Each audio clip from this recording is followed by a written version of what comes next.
Around 2 weeks ago, I made this video here where I went through my earnings over October. I also talked about the profitability and how much I made after my expenses.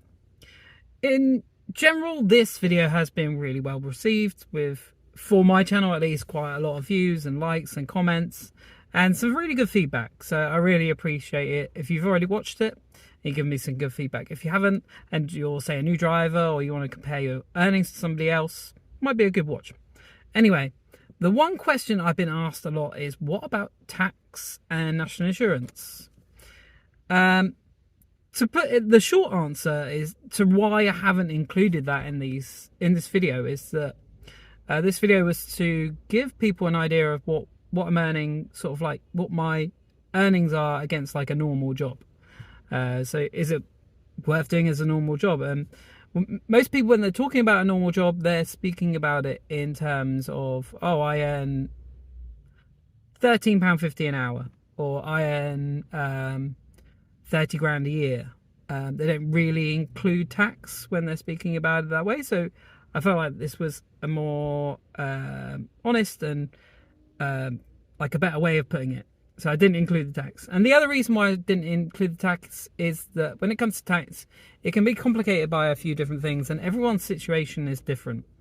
Obviously, being self-employed, you pay your tax in a slightly different way anyway, because it's not done through PAYE. It's not automatically deducted. Every year I have to do a tax return. And at the moment, I'm actually paying for all of last year's tax and half of this tax year. Because they've changed the tax rules now. I'm catching up, so I'm paying 18 months worth of tax. So I've spread that tax return, the taxable amount over, I can't remember, 12 months, 13 months. I'm paying the tax man for tax and national insurance around about £300-ish a month. But obviously that doesn't really give you an indication of how much tax I pay towards the earnings that I made in October, because taxman doesn't even know about those earnings yet. And on top of that, as I said, everyone's tax situation is different. Somebody might be looking to do this as a second job and already have an employed income, and at that point tax is then calculated in a different way, because you'll be paying basic rate tax on your employed job if it's still the same way as it was when I was doing both. So meaning that you'll be paying a lot of tax in your employee job, then you'll do a tax return and perhaps get a tax rebate if you already paid too much, or you might have to pay a little bit of tax. But anyway, it's a complicated thing. But I hear you guys, a lot of people have been asking. So I thought I'd make this video and just pretend like that is my only form of income, because that's another thing to consider as well. I have got a few other forms of income. So it's not my only form of income, but it does make up proportionally the majority, sort of like between 70 and 90%, depending on which month it is.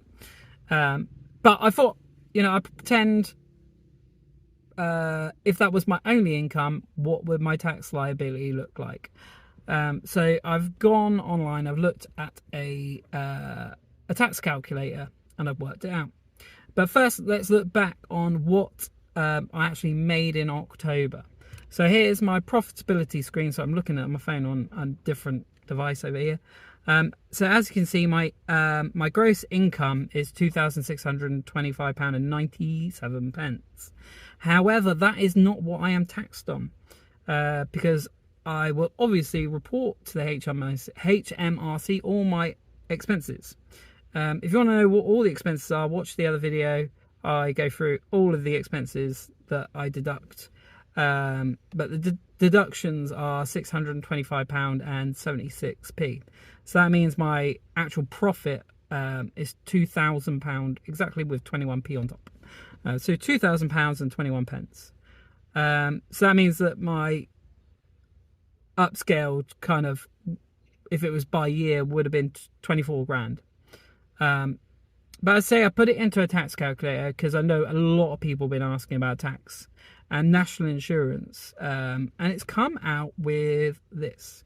So the calculation says my monthly gross pay is £2,000 and 21p, which, as I said to you, if this was my only income and I always did exactly the same amount of money each month, which obviously is another consideration, earnings on delivery platforms fluctuate massively. Sometimes every area is different, as well as every month being different. So I live in a university town, so here the winter is pretty good and the summer is pretty poor because the students go home. Also in the summer we got loads of cyclists, so there's more people on the platform and less jobs available in the summer, so my pay will naturally go down in the summer and come up in the winter. So that obviously that makes a difference in tax amount I pay anyway. But anyway, if it was based on, sorry, just this October month, I would pay, my tax would be £190.20. My national insurance £76.18, meaning my monthly net pay is £1,733.83. This is the equivalent of a take-home net pay of £20,805.96. So yeah, that's what my actual take-home pay is from food delivery. But as I said, you know, everybody's circumstances are going to be different. There's going to be areas where it's going to be busier than where I am here down in Devon, but there's also going to be areas where it's definitely quieter. I spoke to somebody earlier in the week who said, like, to put it into context, my hourly amount for my gross hourly amount for any expenses for last month was, I think, around about £18, between £17 and £18. It will probably go down in November, and I'm going to make another video for November. I'm going to roll over these videos. I think it'd be quite nice to look back on, like, this time next year to see how things have improved or gone down. But anyway, that person told me in their area they're struggling to make £13–14 an hour, which after expenses, in my circumstance, would actually leave me under minimum wage, and it would make me start thinking, is it actually worth doing? So it is worth doing a bit of research if you're just starting out, like what your town's like. Is it a busy town? Is it not a busy town? If it's not a busy town, it might be worth keeping your normal day job. Obviously, one thing I have mentioned before is the reason why I do this job, and the best thing about it is the flexibility. Being able to just work whenever is fantastic. But I hope you guys have appreciated the video. All the guys out there that have been asking about tax, that's probably the best breakdown that I can give you. And I will catch you in this video.